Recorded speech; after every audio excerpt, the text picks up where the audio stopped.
وقتی وزغ‌ها بلای جان دیگر موجودات استرالیا میشوند.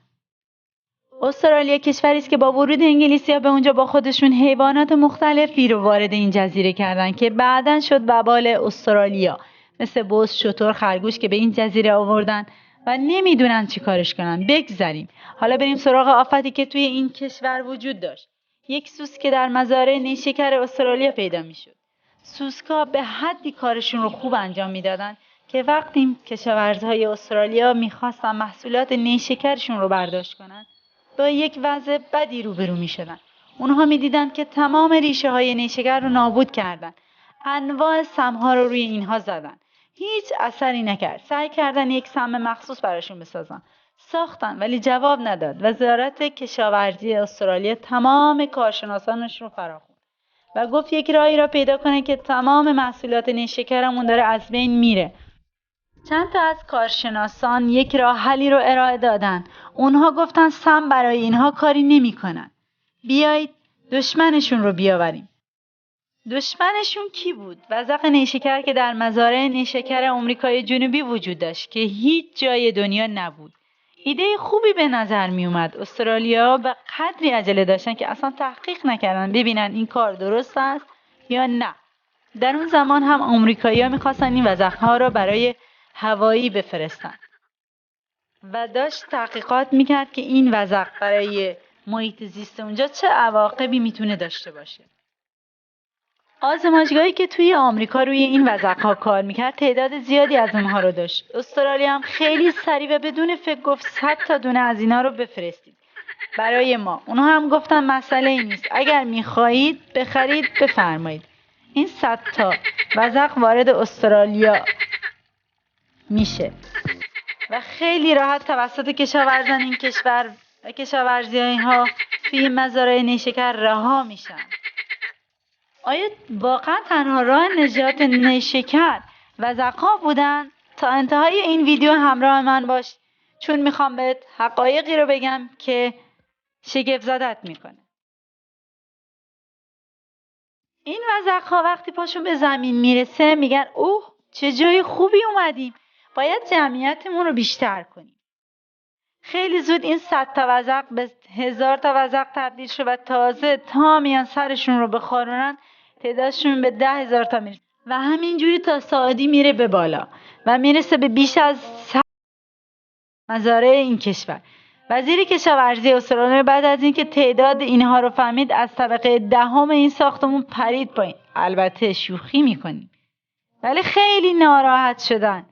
دیدن با دستای خودشون محیط زیست خودشون رو بردن به فنا. وزغ نیشکر یک قورباغه خیلی بزرگ و خیلی سمی است و از بین بردنش هم امکان پذیر نیست. هرچی از بینشون ببری بیشتر جایگزین میشه. طول بزرگترین آنها به 40 سانتی متر میرسه، با وزن حدود 3 کیلو. یک بچه هیولایی هستن برای خودشون. این وزغ یه جاروبرقی خوبی است برای طبیعت، چون همه چی رو میخوره. آفت‌ها رو میخوره، سوسک‌ها رو میخوره، چیزهای فاسد شده و کپک زده رو میخوره و طبیعت رو تمیز میکنه، اما غافل از اینکه خودش طبیعت رو آلوده کرده. معلوم نیست این کارشناسای استرالیا چه حال و روزی داشتن وقتی این تصمیم رو میگیرن این وزغ‌ها رو برای این سوسکا آوردن، در صورتی که این وزغ‌ها دستش به این سوسکا نمیرسه و سوسکا هم در کنار اینها دارن کار خودشون رو میکنن. سوسک‌های نیشکر بیشتر مواقع زیر خاکن، جایی که این عالی جناب اصلا دسترسی نداره بهش. محل زندگی این وزغ‌ها در آمریکای جنوبی و مرکزی بوده، اما کارشناسان استرالیا اون رو توی این مناطق هم پخش کردن و به قدری خوب کار کردن. البته برای تعداد وزغ‌ها به نسبت آمریکای جنوبی مرکزی بیشتره.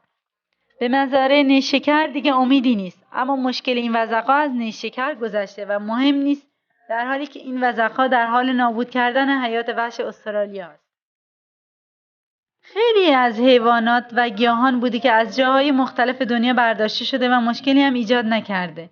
مثلا زنبور عسل در آمریکای جنوبی و شمالی وجود نداشته. اروپایی‌ها در قرن 17 میارن و به آمریکا هیچ مشکلی هم ایجاد نمیشه. همون موقع است که همین اروپایی‌ها سیب زمینی رو از آمریکای جنوبی میارن و به اروپا که الان هم توی همه دنیاست، هیچ مشکلی هم پیش نیاورده. مثلا یکی از معضلات امروز دنیا و کشورهای جهان سوم جمعیت گربه هاست. گربه ها خیلی حیوانات خوب و نازی هستن، اما اگه اجازه بدیم جمعیتشون بی حساب و بره بالا، حیات وحش اون کشور رو نابود میکنن. اونها به بیشتر حیوانات کوچکتر از خودشون، حتی به بزرگتر از خودشون حمله میکنن. مخصوصا پرنده ها شکارچیای ماهری هستن. برای همین در بیشتر کشورهای دنیا گربه ها رو عقیم میکنن که جمعیتشون بی حساب نره بالا. بگذاریم برگردیم به وزغ‌های نیشکر. در هر صورت وقتی یک موجود غریبه وارد یک محیط جدید میشه، میتونه خیلی راحت هماهنگ بشه، مثل زنبور عسل. میتونه توی اون محیط زندگی کنه و به کسی هم صدمه نزنه. اما وزغ‌ها جانوری بوده که وارد محوطه‌ای میشه که دشمن نداره. وقتی هم یک جانور دشمن نداره، تولید مثلش هم به همین راحتی انجام میده و میتونه یک منطقه رو به راحتی اشغال کنه که بهش میگن اینفستیشن یا آلودگی تهاجمی، که اگر ترجمهش کنید میشه آلودگی تهاجمی. حالا یه مقدار در مورد خود این وزغ بیشتر بدونید. توی این دوتا کتفش دوتا کیسه پر از سم هست. موقعی که خطر رو احساس میکنه یه ماده سفید رنگ از کتفاش میزنه بیرون که هر حیوانی بخواد بخورتش یا گازش بگیره یا بخواد دست بهش بزنه، به شدت به این سم آلوده میشه. و وقتی که آلوده میشه، سم شروع میکنه سلولهای بدن حیوان رو نابود کردن و همینطور رفتن به طرف قلب تا خودش رو میرسونه به قلب و اونجاست که قلب رو از کار میندازه. مثلا در آمریکای جنوبی که محل زندگی این بوده، برخلاف استرالیا دشمن هم داره که بزرگترین دشمنش کیمن پوزپن هست که به انگلیسی میشه برودس نول کیمن. سهم مولک وزغ اصلا روی این کیمن تأثیر نداره. این کیمن با سم این وزغ برگشت پیدا کرده و هیچ اثری روش نداره. اما حیوانات استرالیا مثل این کیمن میلیون‌ها سال که با این وزغ روبرو نبودن، برای این سم این وزغ‌ها اونها رو از بین میبره. استرالیا سرشون رو برگردوندن و دیدن این وزغ‌ها 75% از جمعیت کروکودیل‌های آب شیرین استرالیا رو نابود کرده، که خیلی حرفه. یعنی 75% حیات این حیوان توسط این قورباغه‌ها از بین رفته. در هر صورت مسئولین استرالیا نباید ناامید بشن، چون در هر صورت برگشت کار خودش رو میکنه و این حیوان‌ها میدونن چند میلیون سال دیگه چطوری کار خودشون رو بکنن. یه خورده طولانی هست ولی بالاخره میشه. این وزغ تنها خودش مشکل نیست، مشکل بزرگتر از خودش تخماشه. تخمایی که همه جا میریزه و همه این موجودات دیگه فکر میکنن این خوردنی است و اونو میخورن، در صورتی که همون سم داخل تخما هم هست. یکی از دلایلی که جمعیت این قورباغه‌ها افزایش پیدا کرده همینی که همینجوری تخم میریزه و هر جایی که تخم میریزه تمام دشمناش از بین میره. برای همین این تخم‌ها به دنیا میاد، در صورتی که در آمریکای جنوبی حیواناتی پرگشت کردن که تخم‌های این مثل تخم آفتابگردون میخورن. برای همین درصد کمی از آنها به دنیا میاد.